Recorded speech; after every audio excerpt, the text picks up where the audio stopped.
Yes. Sorry for my accent.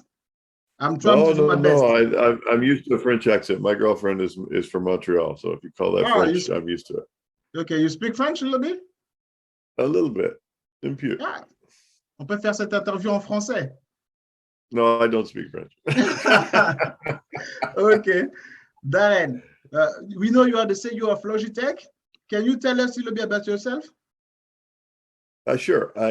I've been in this in my current job, or my current company for 10 years. Okay. And it's been an amazing 10 years. And I know you're very interested in what we're doing on sustainability.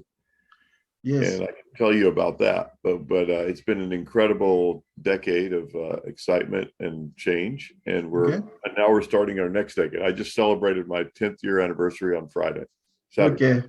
Congratulations. Thank you. So today we're going to talk about Logitech climate commitment. You planning to be climate positive by 2030? Can you explain to us how you're going to do this and what inspired you this project? Okay, let's start with what inspired this project. We started working on sustainability long ago, but we got very serious about it. I don't know, maybe 6 or 8 years ago. I had the great experience of running Braun shavers, and Dieter Rams, who was the designer for Braun for many years, had 10 principles of design, and one of those was that great design should be responsible to the environment. And I always thought that was exactly right. And of course, as the global warming has become obvious and mainstream and accepted, we make when I was here, I thought we make 200 million plastic things a year. We put out over 100 million tons of carbon into the atmosphere. So we really have to do our part. So we started first working on moving our factories to renewable energy. So we've moved, we're I think 93, 94, 95% of our factories and offices are use renewable energy. That's over the last 4 or 5 years.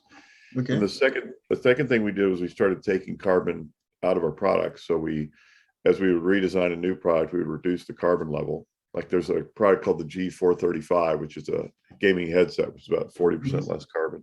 It's an example. And then we started demanding that our suppliers move their source of energy to renewable sources. And finally, last year we announced that we were already carbon neutral, and we did that by we were planting trees in China and Southeast Asia, and we're increasing that all the time.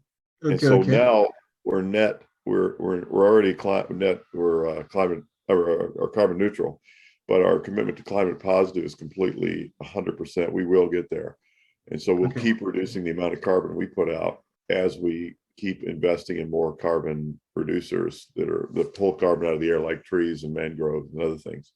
So that's our game plan. We're already doing several other things. So one, we're trying to affect other companies. So we announced 2 years ago that we would start to label all of our products with the amount of carbon in the product.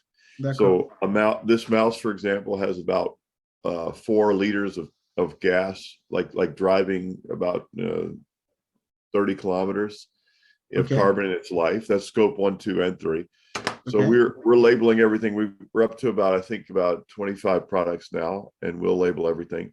We're also encouraging other companies to do the same. We have a methodology that is pretty standardized and relatively efficient to do. So we're opening that up to other companies. We've been meeting with companies through all large and small, and we have a free license to use the methodology. It's accurate and it's affordable.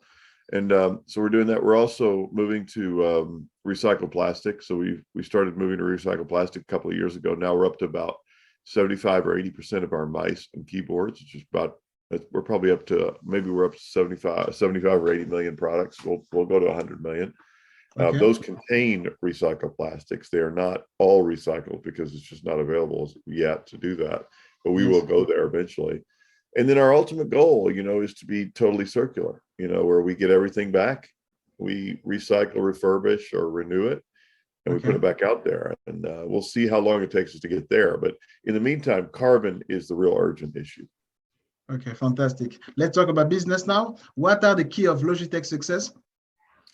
Well, I think the most important thing that we've done over the last decade is get close to the customer and understand what they really need. Okay. I think before we brought design inside, which means bringing the customer inside, before we created our own design focus, I think we were too often just creating the next generation of black plastic, you know, that honestly I'm not sure consumers needed. And now we do a lot less of that, and we try to design the products around the user's experience, even if they don't know they need it. We try to spot needs before they're obvious to even users sometimes, and so that's probably the most important key to our success. Okay. And my last two questions: how has the COVID crisis affect your business? You know, COVID has been terrible and wonderful in a way. Terrible for all the reasons we know. You know, I don't think we lost anyone directly due to COVID, but people lost family members, and which is very sad. And obviously the upheaval in education and healthcare and everything was hard on everyone. And I think there's the mental health crisis that's been written about a lot, talked about a lot. It certainly affected us too. You know, I think you could feel it through all of Logitech. I mean, I don't think there's a single person who wasn't affected either directly or indirectly by mental health.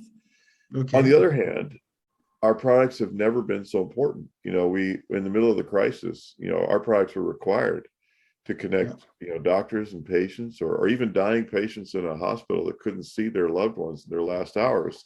They needed a way to do that. And so our products were there. We were there for education. We were obviously there for work.